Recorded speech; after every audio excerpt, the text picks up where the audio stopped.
Hello, welcome, welcome. Welcome to Cranbrook Art Museum. I am Lila Catelier, and I'm the Curator of Public Programs at the museum. And this series of programs is one of my sort of pet projects. I like to look back into Cranbrook's history for moments of particularly innovative experiments and revive them. And so this is the second of such projects, the 50th anniversary of John Cage Listens to John Cage. Dropped like a spore from a hiker's pant leg in the People's Republic of Detroit, one of the first things that I did was Google experimental music Detroit. I was looking to reconnect with music after nearly 2 years of COVID and trying to get a lay of the land. One of the first websites I found in my digital foraging was Detroit Bureau of Sound. I liked, I shared, I followed. Following my now friend, DBS, Zach, opened up worlds of Detroit's techno and experimental music scenes for me, leading me to invite them for my first poolside performance at Cranbrook in June of 2022, but also to a number of other invitations, collaborations, and connections in a network of mutual care and reverence for the craft. Much like the mycelia that permeates the soil, passing nutrients and energy between the fruiting bodies of fungi, I see my work as a connector, sharing information across space and time, and creating opportunities for growth, knowledge, sharing, and exuberance. Many believe mushrooms are the future of buildings, medicine, pollution control, and food. John Cage believed that much of what we want to learn about music can be learned from mushrooms. To me, an interest in mushrooms is very much like an interest in experimental music, an endless curiosity and pursuit of new species, new sounds, new knowledge, every landscape a combination of different conditions that impact the product. These dual passions of John Cage's are easily connected. In 1972, John Cage and his longtime friend and co-founder of the New York Mycological Society, Lois Long, collaborated on the Mushroom Book with the University of Michigan mycologist Alexander Smith, who, by the way, had also published a guide on common mushrooms of Southeast Michigan with Cranbrook Institute of Science in 1938. In my experience, all roads lead to Cranbrook. Cage met Smith in 1960 and was coached by him in beginning to collect specimens on his foraging trips. A sample of Stropharia rugoso annulata is on view in the balcony from the herbarium. Cage collected himself. The portfolio of 10 species of mushrooms they had been collecting was printed by Hollander's workshop. Long painted each of the mushrooms, Smith wrote their scientific descriptions, and Cage composed a series of writings and drawings layered across their covers and also printed inside more legibly, with the idea that one could perhaps search for a line or a phrase on the page as they might a mushroom in the forest. The following year, Irwin Hollander came to Cranbrook as the Artist-in-Residence for the Printmaking Department.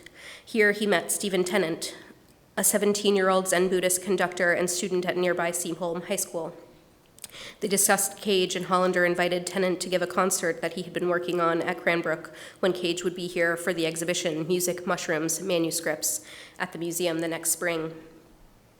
The concert, John Cage Listens to John Cage, was given on April 12, 1974, and performed by more than 40 musicians, many students and some professionals. It was the first public performance of all three parts of a trilogy inspired by Hidekazu Yoshida's interpretations of the lines of the Japanese haiku poetry, composed by John between 1961 and 1963. The trilogy is comprised of Atlas Ellipticalis, representing Nirvana, Variations 4, representing Samsara, the turmoil of everyday life, and 000, representing one individual action or the Dharma moment. The concert was attended by over 400 guests, including John Cage, who sat in the audience. Tennent received guidance from Cage and formed a relationship with him, working with him again in the following year at Northwestern. While on campus, Cage played chess and foraged for mushrooms with the print media students, but gave no specific critiques. The students of the department contributed to the performance an object we now call the Cage bag.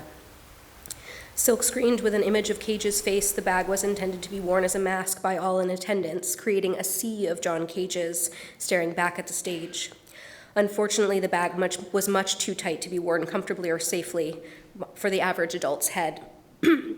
But it also included a slew of other objects to prepare guests for their experience. A single Q-tip in a glycine envelope, I imagine, to clean one's ears. A sheet of definitions of the word open, which is how the music would have been referred to at the time, and a set of 12 postcards intended for trading, references to Beethoven, a symbol of musical tradition, being thrown away. These were collaboratively created by the graduate students of print media, their project spearheaded by Doug Houston and Charles Bowman. We've collected a number of these ephemera from Houston, Bowman, and Stephen Milanowski, for whom I am very grateful for these being such wonderful archivists. I would also like to thank Shelley Salim for her work on this history during her research for the exhibition My Brain is My Inkstand 10 years ago here at the museum, and also Stephen Tennent, who has joined us tonight to create the playlists for before and after the event, as well as share his copies of Cage's compositions and other items he kept from the performance 50 years ago. I forgot to advance my slides. This is the program. 1 year after John Cage listens to John Cage, Cage returned to Detroit to debut his work Child of Tree, a work taken up by Detroit Bureau of Sound. DBS is a classically trained composer and stalwart on the techno scene in Detroit, home of techno. Dr. Timothy James is the Louis E. Waymeyer and Elaine Prince Waymeyer Professor on the Taxonomy of Fungi at the University of Michigan School of Ecology and Evolutionary Biology, and the Curator of Fungi at the Herbarium, the same title held by Alexander Smith at the time of the Mushroom book's production. Lastly, in the tradition of John Cage, who dedicated each work to a loved one, tonight's performance is dedicated to Jean Tennent, Stephen's mother, a painter who shared an art dealer with Irwin Hollander, setting the events in place that lead us to tonight's performance. Please join me in welcoming Detroit Bureau of Sound to the stage to speak on John Cage.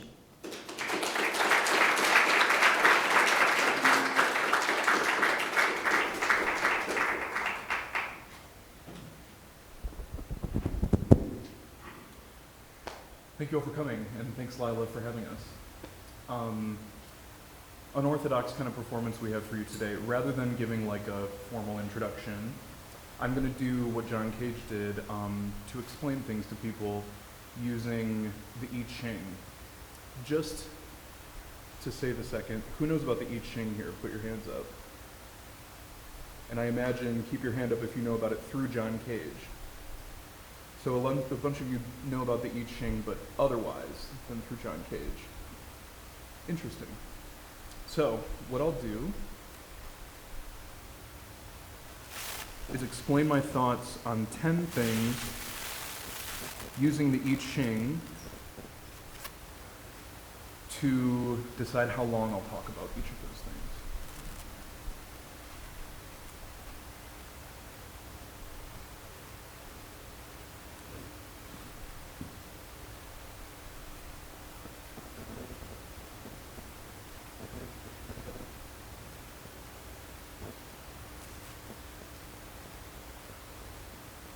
Ooh. 16 seconds on the I Ching. It's an ancient system of Chinese numerology, similar to a form of divination where you would get meaning from parables that were given to you, generated through originally throwing chicken bones and trying to equate them to Chinese symbols. 16 seconds on the I Ching.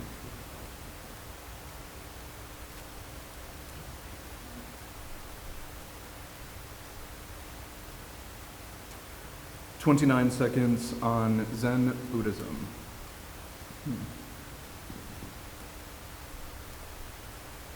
John Cage was interested in Zen Buddhism. It shows up throughout his life kind of as a ground for a lot of his experimentation to stand on. I'm not a Buddhist, but I find myself informed a lot by Buddhism, very much so through John Cage's work. He tried to detach himself from the listening experience, and you are about to be subjected to 2 lectures being given at the same time, and it's very much in the style of John Cage, to listen without listening, to hear without really trying to hear words without hearing what they mean.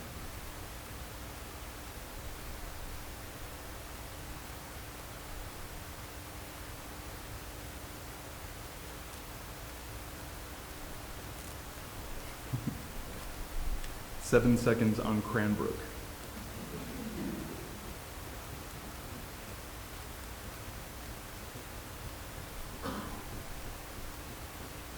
It's like a new home for me. This is my 3rd time being here, and a bastion of improvisation. Hard to do in 7 seconds.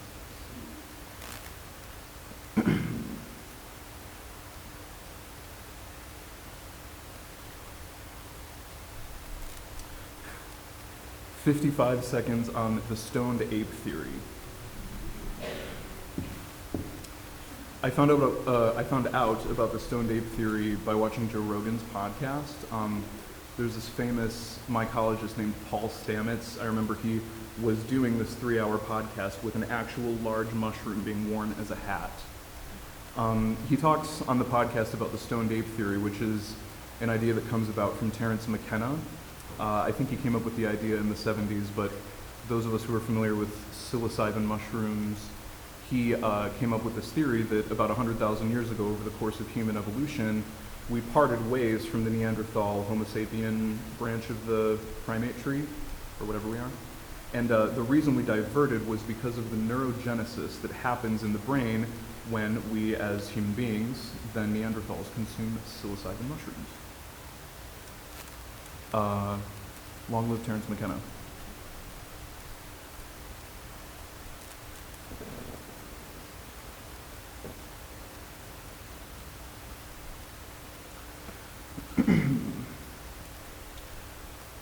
"42 seconds on sound. Sound is like a bubble. It originates from a place, wherever that is, and it goes outward until it's inhibited and such that it stops. I think of sound as a way to fill a medium. We are in, of course, an acoustic setting right now. I'm being amplified by a microphone. All of this is basically familiar to everyone. But what's interesting about microphones and some of the sound amplification devices that we'll be using over there is that they pick up vibrations, and those vibrations turn into electricity by various means. And then those same waves, the same contour and all that complexity is generated through speakers at the exact same rate and frequency in basically such a way that you can't distinguish whether or not it's an acoustic sound or one that is being recreated to you through speakers.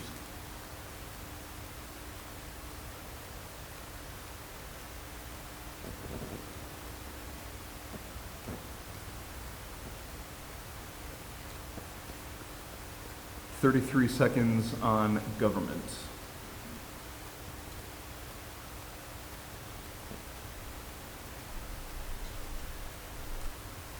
Throughout history, there have been philosophers that have commented on systems of government, systems of ways that people can cohabitate with each other in society. It makes me think all the way back to what I understand as the beginning of civilization, where in the archaeological record, it's found that a femur, a fossilized human femur, has a fracture mark in it that had healed.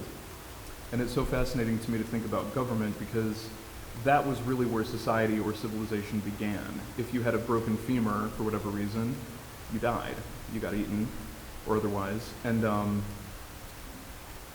the fact that a broken femur was healed shows that someone else must have cared for whoever's femur that was. The only other thing I'd say about government is what John Cage said. The best form of government is not one.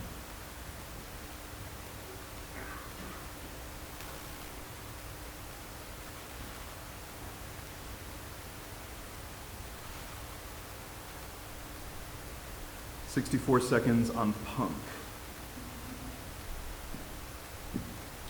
Punk is a question. Punk is something that we used to describe as a word, we used to describe a form of music, but punk is really an ethos. It's a way of questioning things. It's a way of subverting expectations with maybe whatever action you're taking, be it political unrest, be it protest, be it the deconstruction of someone else's work, like I'm doing for you today.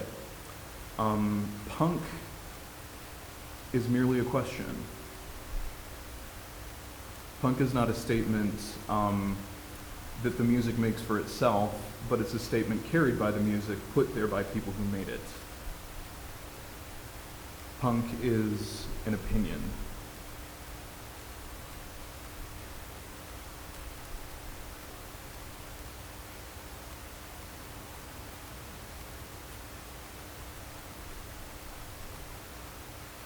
"40 seconds on the weather.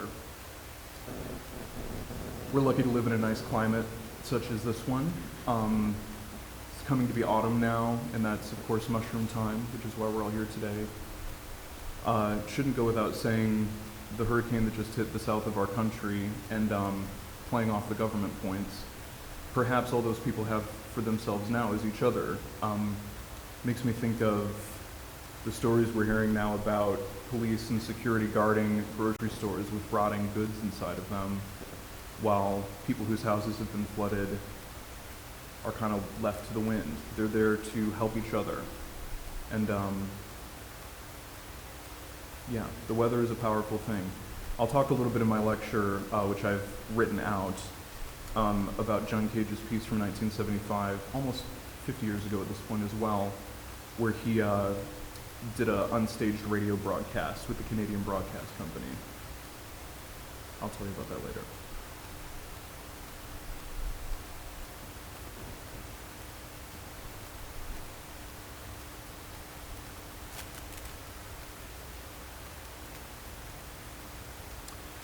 "54 seconds on the auto industry. My grandfather was a GM line worker for about 15 years before he became a general manager of both of the Russell Industrial Center as well as I believe it was the Detroit Axle plant off of 75 in Hamtramck. I come from a certain degree of generational wealth, which would have been given to me if it weren't for GM's taking my grandfather's pension away right before he died. This was around the time that the big three auto companies were flying to Washington, D.C. and kind of asking for a bailout. They flew their own private jets, those of us who remember the story, and I think those of us in commonplace society were kind of upset that they would do that, burn fossil fuels and fly in their big private jets to Washington to go ask for our money, that they really could have just paid us in the first place, us as the people more generally of Detroit who make their money. The auto industry. Damn them.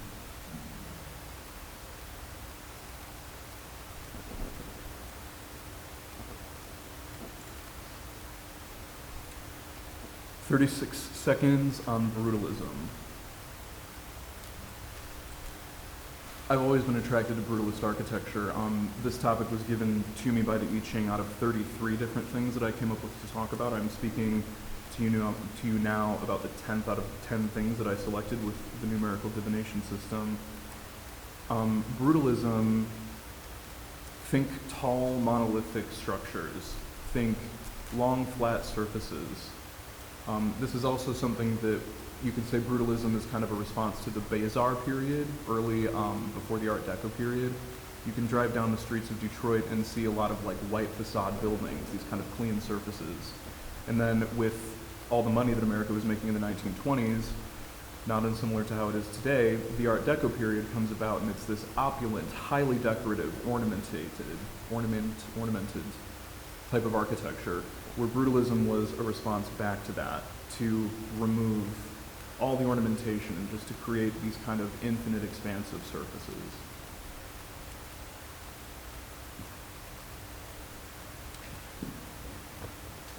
So that's how John Cage would go about telling you things. It's intentionally stream of consciousness, it's intentionally indirect, and I don't speak the same way that he does, but what I think he was getting at was to remove the meaning from what you're hearing in the words. You don't necessarily need to speak a language, right, to think that it sounds beautiful.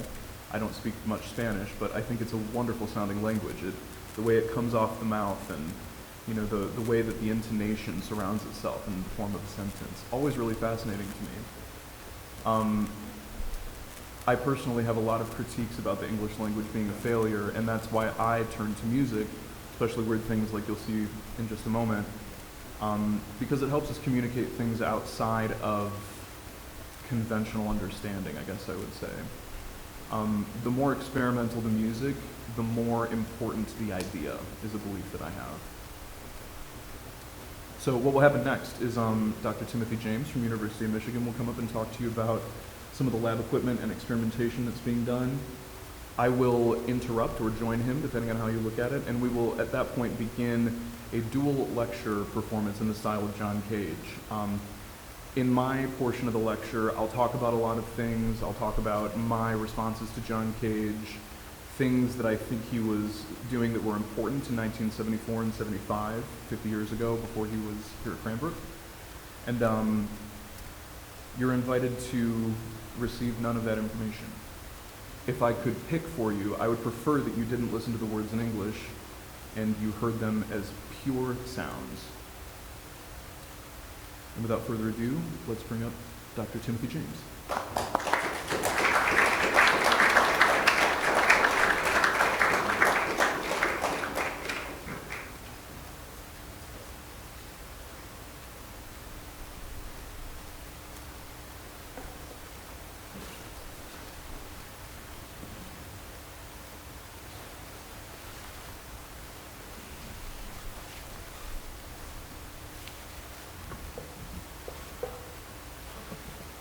Good evening, everyone. It's my pleasure to be here this evening. Lila asked me to talk about Alexander Smith, who was the mycologist who she mentioned worked with John Cage and taught him much about mushrooms, but he knew a lot anyways. And I wanted to tell you a little bit about mycology as well, to let you know what we do at the University of Michigan Herbarium, why fungi are interesting, and probably, or perhaps, why John Cage was interested in fungi.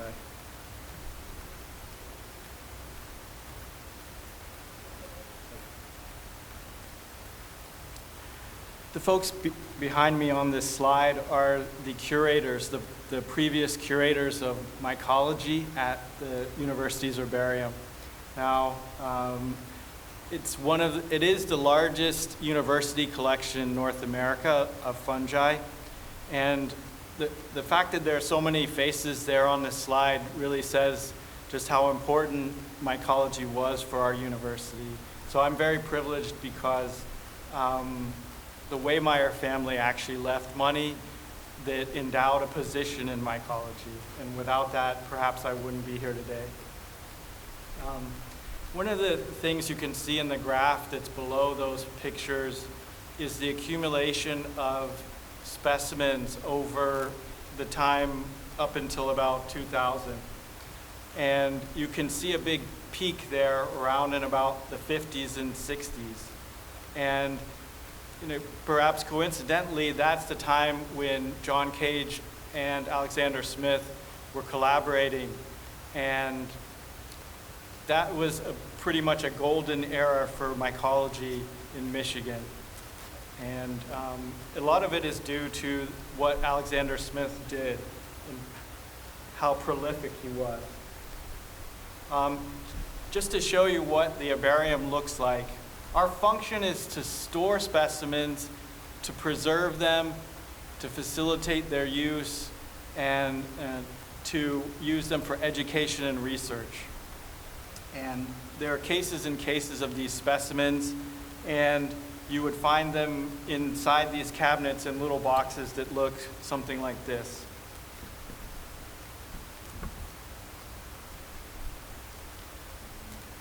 Alexander Smith wrote a guidebook for the mushrooms on the Cranbrook campus, but he also wrote many papers, and he also wrote many books, and it's impossible for me to imagine just how he could do all that work.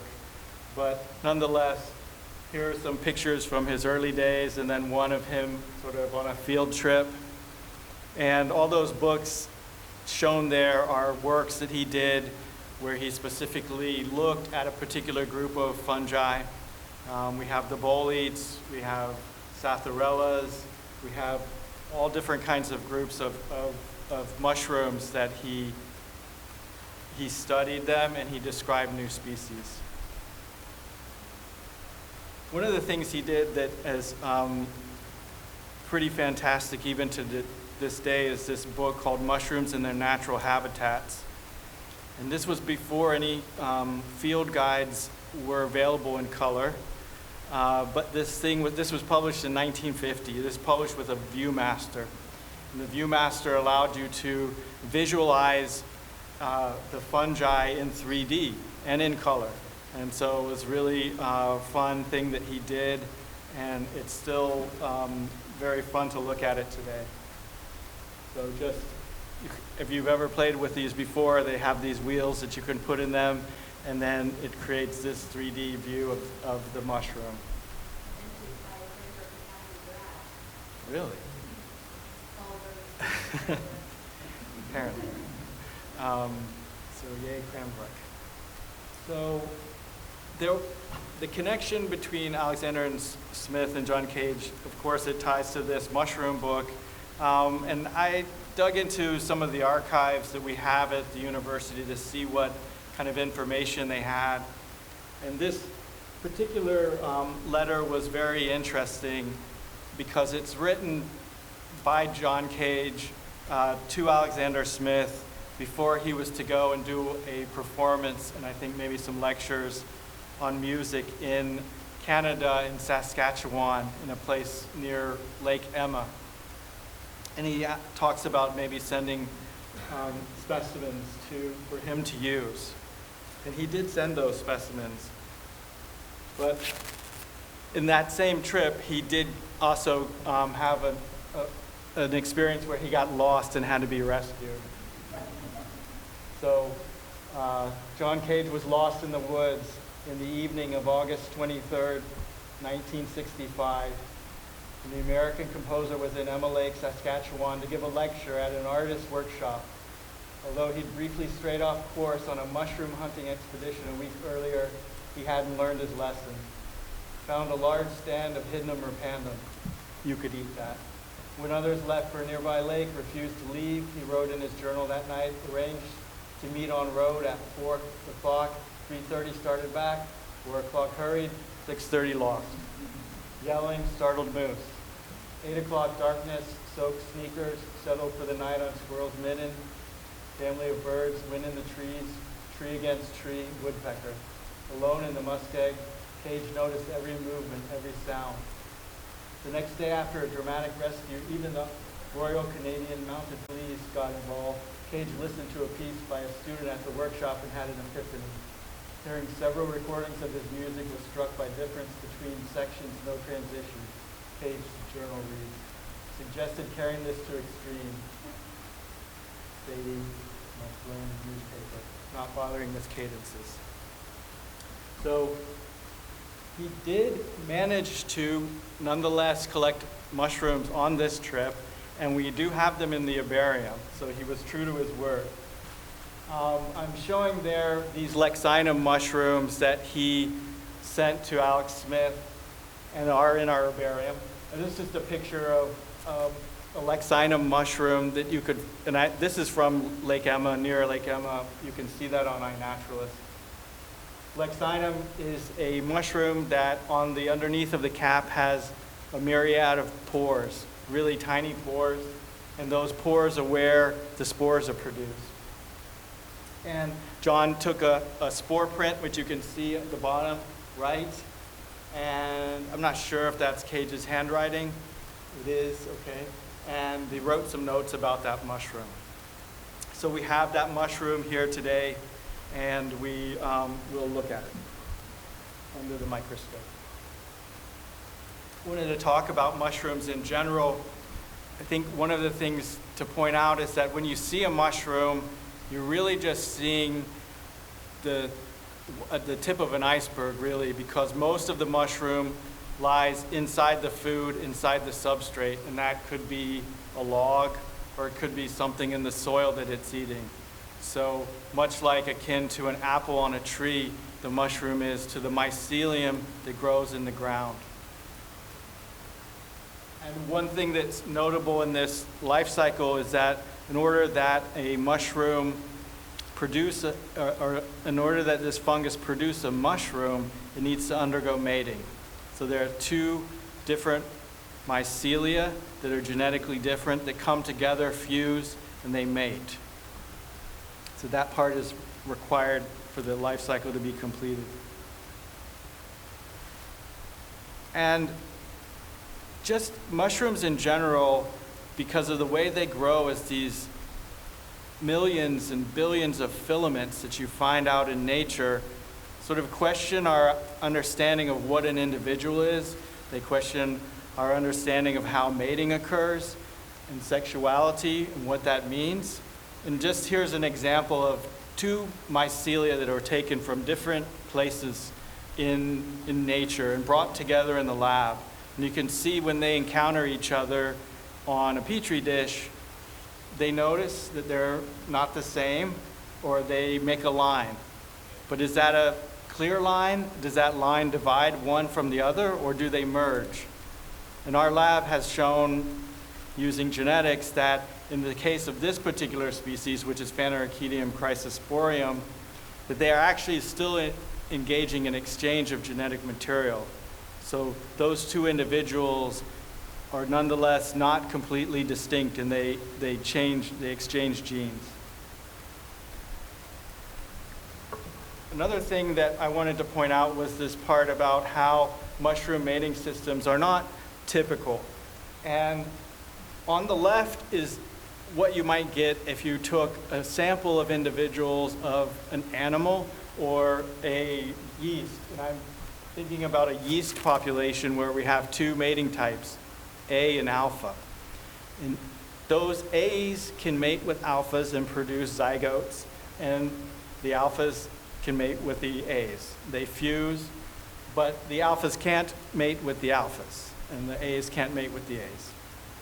Now mushrooms do it completely different, and instead they have not A and alpha, but they have alpha, beta, gamma, delta, epsilon, and so on. They have a myriad of mating types.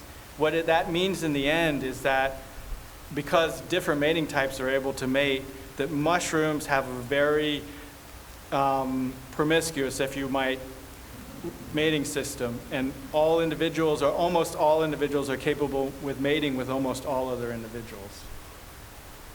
So our definition, or our concept of binary sexes, is highly twisted when we think about fungi. All right.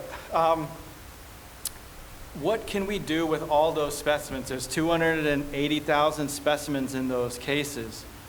And I'd like to make the argument that each one of those observations is a real treasure. And we can take the specimen out of the box, for example, and particularly we can get the DNA, and the DNA can reveal the evolutionary history of that species. But we can also look at the habitat. What was it growing on? We can also look at isotopic information, chemicals that are in that specimen. And all that is information that we can use to get back and understand the past and predict the future. And our lab is particularly focused on using genomes to understand what organisms are doing in nature.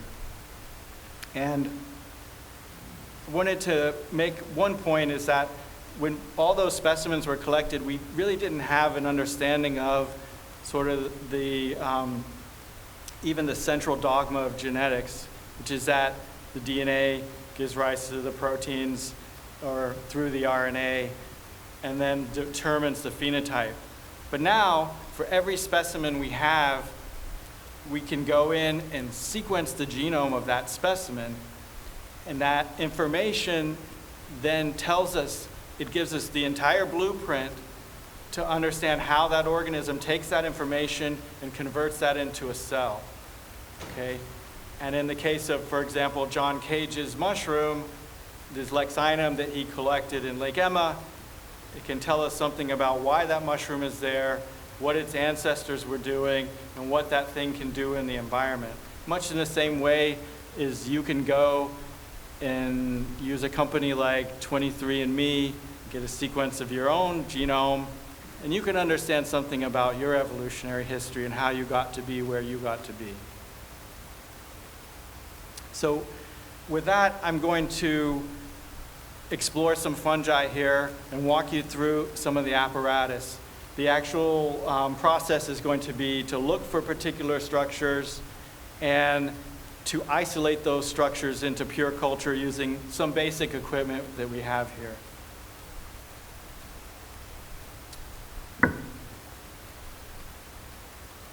Now I believe we'll start with the polyporous mushroom.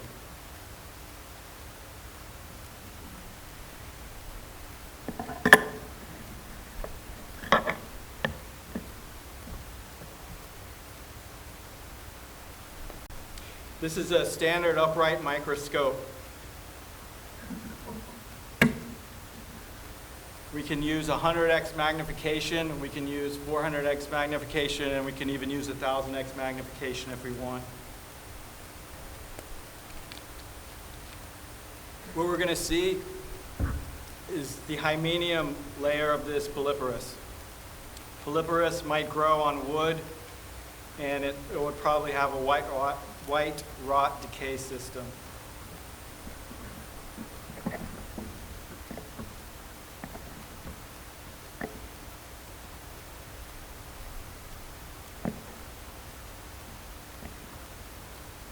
So I'm scanning through here, looking to find basidia and checking the hymeneum.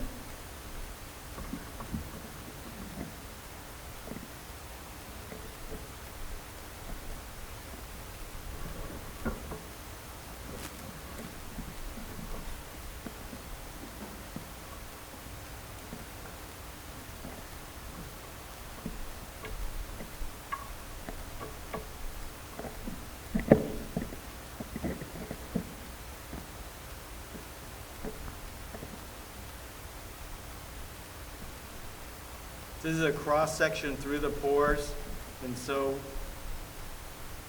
it's just like that lexinum that I showed you.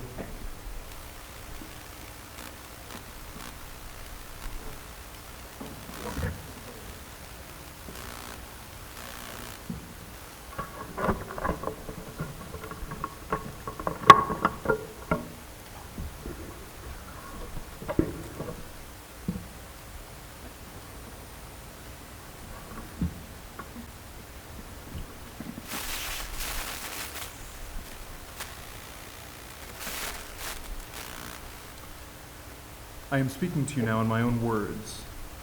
This is a talk presented in the style of John Cage. The words I am speaking can either be listened to or heard. Hearing is one way of experiencing sound, where listening is a more focused experience. Here you can A see person a says cluster words of to spores you right in a here. familiar language, and you understand the meaning of those words. We can go up to 400x to try to see the basidium. The basidium is a myocyte, Whereas which means hearing an it's a site unfamiliar where language, meiosis you is- experience the sounds of a voice with no occurs. meaning, Here are not the to your spores. understanding.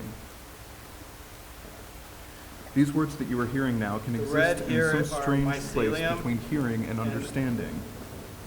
This is magnified at 400x. I will be describing the actions so once and we make contents sure of that this we have enough performance. spores, then we However, can then you go are ahead invited with to the receive culturing none of part. the information at all, or as much as you'd like.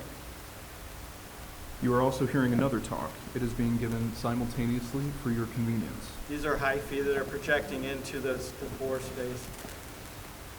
The spores are forcibly ejected. They have a In order to particular experience these dispersal words as mechanism music, called a variety of ballistospory, technology is arranged which on the means that tables they're between shot us. off.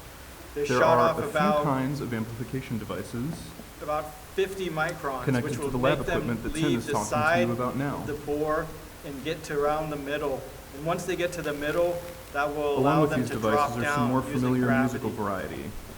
Electromagnetic sounds, a sampler, digital effects, an iPad, This looks like a good and place on the down slide on the where we table can is a sample. loop pedal.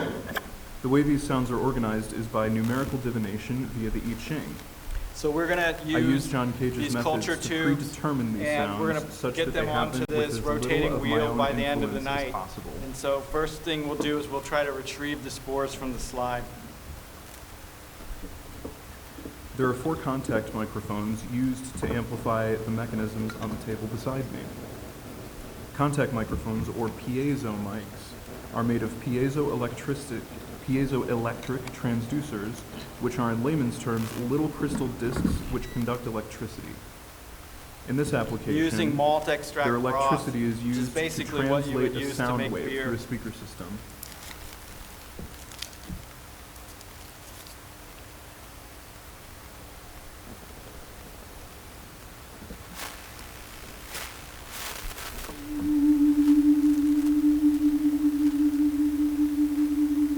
Most wood decay fungi grow really well in malt extract broth.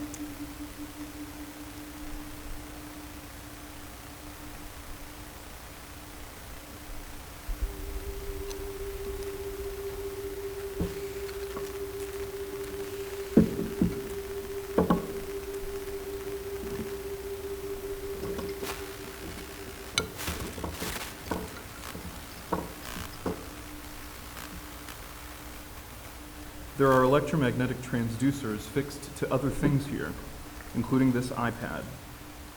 I got this one at Radio Shack, who intended to use them as wiretap devices, the kind you'd listen to your neighbor's phone calls with back in the wall-mounted telephone days. Disruptions in the electromagnetic field are translated to sound by these transducers. The sounds all run into this mixer here, which feeds a looper and a series of effects and delays.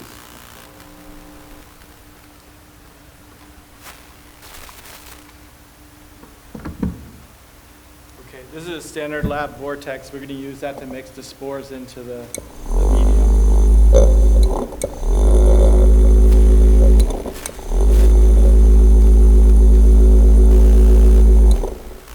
All right, next I'm going to use a centrifuge to spin out any debris that might be in that sample, just in case. There are samples being activated at predetermined times, which come from this machine called an octatrack, which is normally seen in nightclubs and music studios. But it can be used equally as well to replace the kind of tape machines used by John Cage and his contemporaries when this form of performance originated. The samples are chosen randomly and merely provide an additional layer of entrances and exits which demark the larger sections of this performance.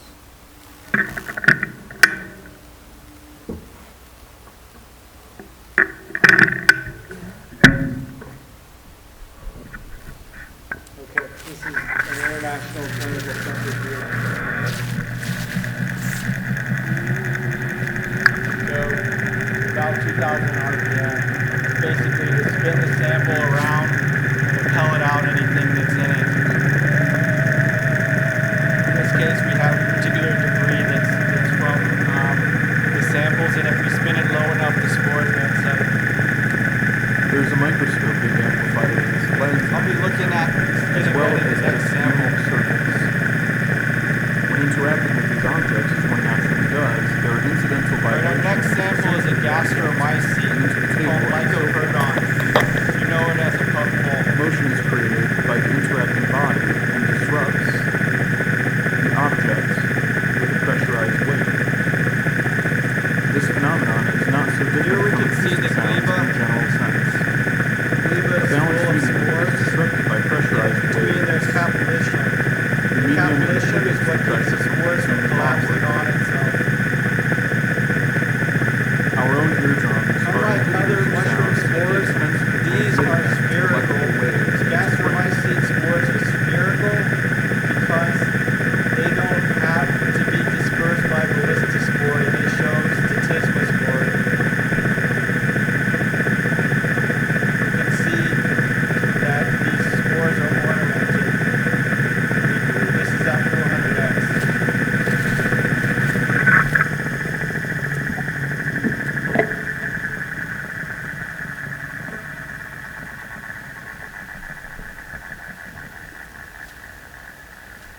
This is a good sample for trying to culture.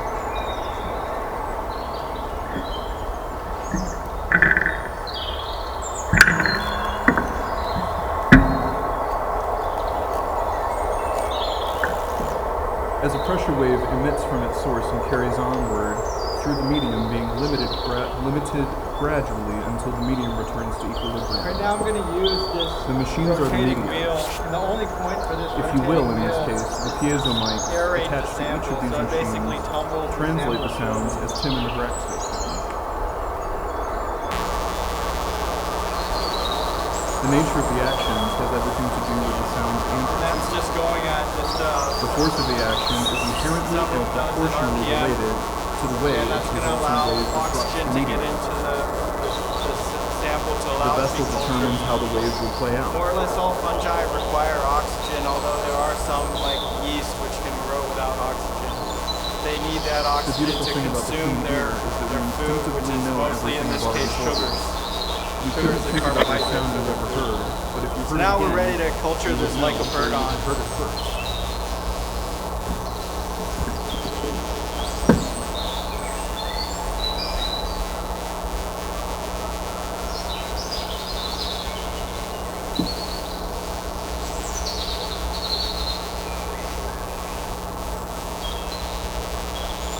Here we are now at the second large part of this talk. In his music from the mid-70s, John Cage expressed his thoughts about humankind's impact on our planet. In 74 and 75, his work is preoccupied with what we now see as the beginning stages of late-stage capitalism. He visited where we are now, at the lovely Cranbrook Museum and Academy, to work and collaborate with folks here about his lifelong obsession of mushrooms. He went on the next year to the Gem Theater in Detroit and gave the premiere of his piece for Amplified Cactus called Child of Tree, which is now sort of a calling card of mine.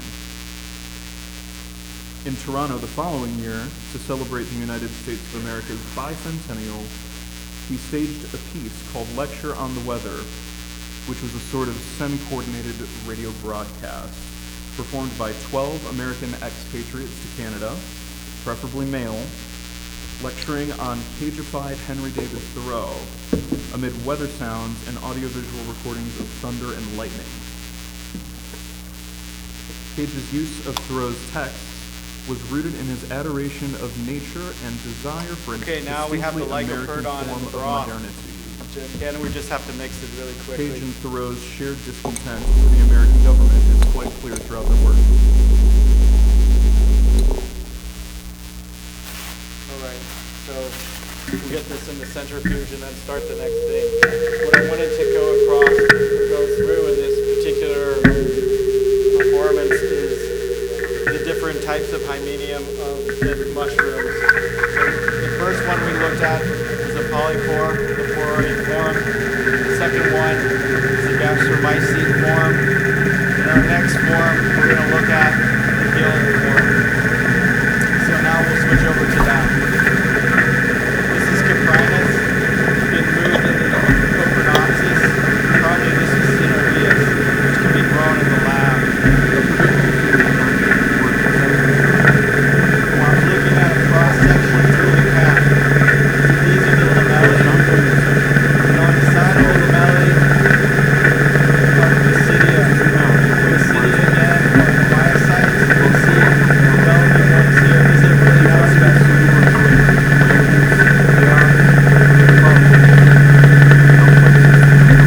This is a basidia here. You can see the stigma leading to the basidia spores. Basidia spores, we should have probably about 4 per basidia.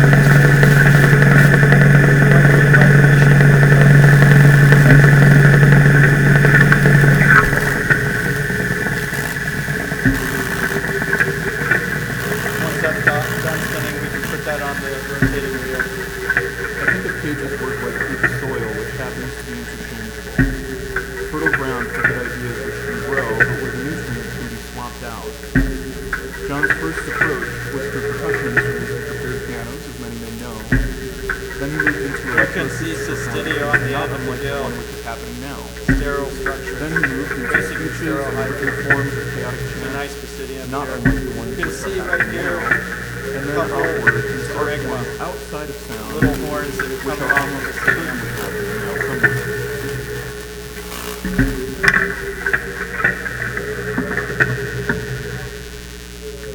This is lycoperdon. Here. In 433, it is a silent piece. Nothing intentional happens. That is to say, everything unintentional which does happen is the performance. Okay, now we can Imagine, try to perhaps grow the order Caprinus. at Royal Albert Hall, to sit down, the applause dies away into a soft hum in the room.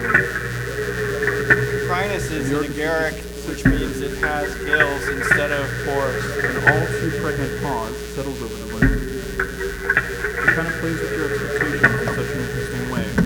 It's like someone raises up a hand to lift a hammer, almost as though they were going to strike an object, and the hammer merely pauses a lot in suspense.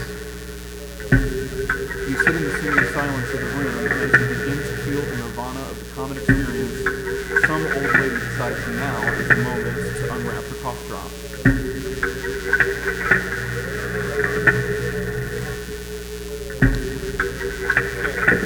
Let's mix these spores into the medium.